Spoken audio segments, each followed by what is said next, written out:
किस हद तक उपनिषद ने बुद्धिज्म को इन्फ्लुएंस किया था, या कहे तो किस हद तक बुद्धिज्म ने उपनिषद से बोरोइंग करी थी, या फिर किस हद तक बुद्धिज्म उपनिषद का ही एक लॉजिकल कंटिन्यूटी थी। देखा जाए तो उपनिषद बुद्धिज्म से पहले डेवलप होना चालू हो गए थे, परंतु इसके कई सारे डेवलपमेंट बुद्धिज्म के समानांतर भी चलते रहे थे। ये जो बुद्धिज्म आया था ये 6th सेंचुरी BC के आसपास आया था, और इसके पहले से उपनिषद डेवलप होना चालू हुए थे, और इसके समानांतर भी काफ़ी सारे उपनिषद डेवलप होते हैं। अब ये जो 6th सेंचुरी BC है ये एक बहुत बड़ा टर्मोइल का पीरियड है, ना ही सिर्फ इंडिया में पर ओवरऑल वर्ल्ड में। देखा जाए तो इंडिया में बुद्धिज्म, जैनिज्म और चारवाक जैसी फिलोसॉफीज डेवलप होती है। वहीं पे देखा जाए तो चाइना में टाओइज्म और कन्फ्यूशियनिज्म जैसे फिलोसॉफीज बनना चालू होती है। ईरान की बात करें तो ज़ोरास्ट्रियनिज्म नाम का रिलीजन यहाँ पे आता है, जो कि काफ़ी कुछ वैदिक रिलीजन से मैच करता है। उसके अलावा ग्रीस में प्री सोक्रेटिक फिलोसॉफीज डेवलप होती है जो रैशनलिटी बेस्ड है। इसमें थेल्स की फिलोसॉफी, पाइथागोरस की फिलोसॉफी आती है, जिनका काफ़ी कुछ जो इन्फ्लुएंस है वो मैथमेटिक्स की साइड रहता है। इसराइल में अर्ली हर्ब्रियू फिलोसॉफीज या फिर अर्ली हर्ब्रियू प्रोफेटिक रिलीजन जो मोनोथिज्म पे बेस्ड था वो डेवलप होता है।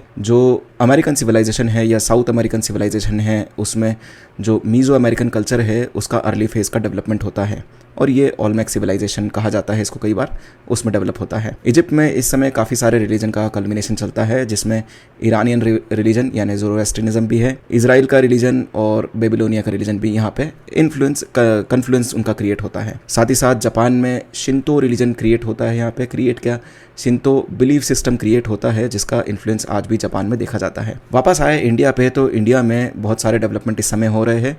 पहला तो फिलोसॉफिकल लेवल पर डेवलपमेंट जो हो रहा है या फिर रिलीजियस बेसिस पे जो डेवलपमेंट हो रहा है वो डेवलपमेंट हो रहा है कि जैनिज्म, बुद्धिज्म और चारवाक जैसी बड़ी फिलोसॉफीज तो आती है, साथ ही साथ 363 सेक्ट के बारे में हमको सुनने को मिलता है कि ऐसे 363 सेक्ट और चल रहे थे जो कि उतने फेमस नहीं हो पाए। इसके अलावा उपनिषद के डेवलपमेंट हो रहा है जो कि ब्राह्मणिकल सिस्टम को एक रिएक्शन है। साथ ही साथ आर्ट एंड आर्किटेक्चर में जो डेवलपमेंट होता है उसको हम NPBW कल्चर कहते हैं। NPBW कल्चर यानी कि northern black polished where culture, जो कि एक एडवांस्ड कल्चर है, आयरन बेस्ड कल्चर है। PGW यानी कि वैदिक कल्चर से ये काफ़ी ज़्यादा एडवांस्ड होता है। साथ ही साथ नॉर्थ वेस्ट इंडिया में काफ़ी सारा टर्मोइल चल रहा है। इधर Persian population, Indian indigenous population और ग्रीक पॉपुलेशन का कल्मिनेशन होता है और एक नया कल्चर डेवलप होता है। ये टाइम पीरियड है between 6th century BC till about 300 BC या फिर 200 BC, जो भी आपको टाइम लिमिट लेना हो। इसलिए ये जो 400-500 साल है ये बहुत ज़्यादा इंपॉर्टेंट है, ना ही सिर्फ इंडिया के लिए बल्कि पूरे वर्ल्ड के लिए। अब वापस लौटते हैं कि उपनिषद और बुद्धिज्म में कितनी सिमिलैरिटीज़ है या फिर बुद्धिज्म ने कितना बोरो किया था उपनिषद से। तो देखा जाए तो दोनों बुद्धिज्म और उपनिषद जो है वो डेवलप हुए हैं as a reaction to Brahmanical system जो कि वैदिक ट्रेडिशन था। वैदिक ट्रेडिशन में रिचुअल्स और कर्मकांड पे ज़्यादा फोकस होने के कारण, उसमें रिजिडिटी बढ़ने के कारण, वर्ण सिस्टम के रिजिड होने के कारण यहाँ पे हमको रिएक्शन देखने को मिलता है। दोनों ही राजपूत क्लैंस का रिएक्शन है। उपनिषद भी मेजरली राजपूत क्लैंस के द्वारा ही लिखवाई गई, और बुद्धिज्म तो आप जानते हो कि गौतम बुद्ध जो थे वो राजपूत क्लैन को ही बिलोंग करते थे। यहाँ पे राजपूत बोलने की बजाय क्षत्रिय बोलना ज़्यादा ठीक रहेगा। अब देखा जाए तो इनमें कुछ सिमिलरिटीज़ है, यानी कि बुद्धिज्म ने कहीं ना कहीं उपनिषद से काफ़ी कुछ लिया तो है, पर कुछ डिसिमिलरिटीज़ भी है जो कि दर्शाता है कि बुद्धिज्म में अपने खुद के एलिमेंट्स भी थे। सिमिलरिटीज़ में पहली सिमिलरिटी यदि हम देखें तो दोनों का फोकस जो है बुद्धिज्म और उपनिषद का वो ये है कि कैटल्स को ये बचाने की कोशिश करते हैं, यानी कि उस समय की जो कैटल बेस्ड इकोनॉमी है, जो एग्रीकल्चरल बेस्ड इकोनॉमी है, उसको ये प्रोत्साहन देने की कोशिश करते हैं। यहाँ पे कहीं ना कहीं आपको कैपिटलिस्ट सोसाइटी का एक एलिमेंट देखने को मिलता है, क्योंकि ये लोग इकोनॉमी को आगे बढ़ाना चाहते हैं। उपनिषद में भी कर्मकांड को नकारा गया है, यानी कि बलि प्रथा को नकारा गया है। बलि दी जाती थी ब्राह्मणों द्वारा, उसको नकारा गया है। सिमिलर थिंग आपको नॉन वायलेंस में देखने को मिलेगी बुद्धिज्म में। सेकंड चीज़ जो है, ये दोनों ब्राह्मणिकल सिस्टम के अगेंस्ट रेजिस्टेंस को दिखाते हैं। बुद्धिज्म को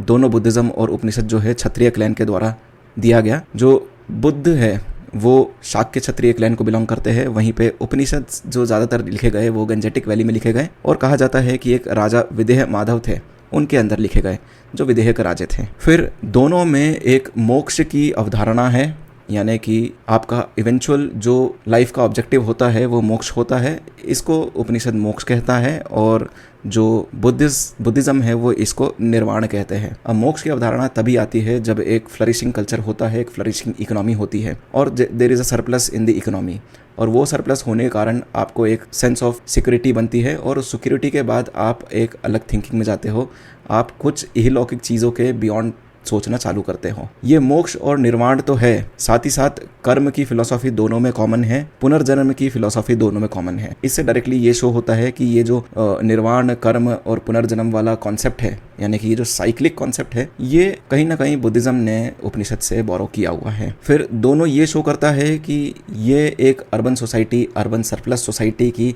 जो इंटेलेक्चुअल फ्रीडम है उसको डिनोट करते हैं, यानी कि ये ज़्यादा फिलोसॉफिकल ट्रेडिशंस है rather than ritualistic tradition. Rituals पे ज़्यादा ध्यान नहीं देते, पर इनकी फिलोसॉफीज अच्छी डेवलप्ड है, दोनों ही उपनिषद और बुद्धिज्म की। इसलिए बुद्धिज्म में जैसे प्रत्युत समुद्रपद जैसे कॉन्सेप्ट आते हैं जो कि थोड़े से जटिल कॉन्सेप्ट है, वहीं पे उपनिषद खुद में एक वेदांतिक ट्रेडिशन को बहुत जटिलता प्रोवाइड करता है और एक बहुत जटिल complex system, complex philosophy develop करके देता है, जिसको समझना आज भी काफ़ी ज़्यादा मुश्किल है। उपनिषद का सार यदि आपको पढ़ना हो तो वो कुछ हद तक गीता में मिल जाता है, परंतु इसको पूरा समझना काफ़ी धैर्य और मुश्किल की बात है। अब ये तो हुए कुछ सिमिलरिटीज़, अब बात कर लेते हैं कुछ डिसिमिलरिटीज़ की, जो ये शो करता है कि बुद्धिज्म के कुछ अपने खुद के एलिमेंट्स भी थे। पहली चीज़ कि उपनिषद एक रिफॉर्मिस्ट ट्रेडिशन था, यानी कि वो ब्राह्मणिकल सिस्टम, वैदिक सिस्टम के अंदर ही रिफॉर्म्स लाना चाह रहा था। वहीं पे बुद्धिज्म जो है वो एक ट्रांसफॉर्मेटिव ट्रेडिशन था, यानी कि ये हिंदू सोसाइटी नहीं, ब्राह्मणिकल सोसाइटी या वैदिक सोसाइटी से बाहर निकल के अपना एक अलग एलिमेंट, अपना एक अलग आइडेंटिटी क्रिएट करने की कोशिश करता है। दूसरा जो डिफरेंस है इन दोनों में वो ये है कि उपनिषद जो है उसमें ब्रह्म अल्टीमेट चीज़ है, यानी कि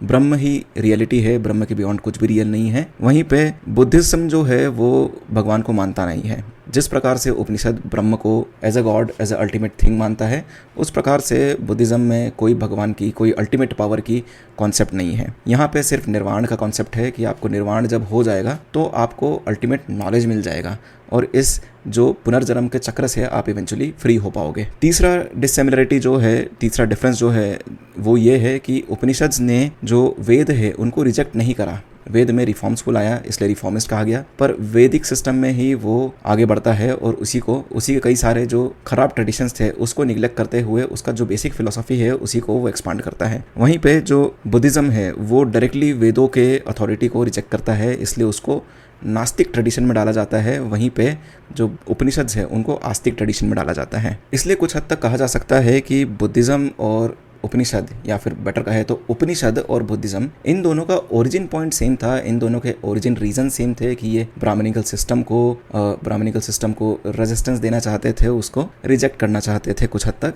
तो इन दोनों के ओरिजिन भले ही सेम हो, इसलिए इन दोनों में जो फ्लो है वो कुछ हद तक सेम है। कार्मिक ट्रेडिशन को ये प्रमोट करते हैं, ये पुनर्जन्म को प्रमोट करते हैं, ये मोक्ष की अवधारणा को लाते हैं, परंतु दोनों के जो पाथ है, दोनों का जो मीडियम है, दोनों के आगे बढ़ने की जो अप्रोच है वो काफ़ी डिफरेंट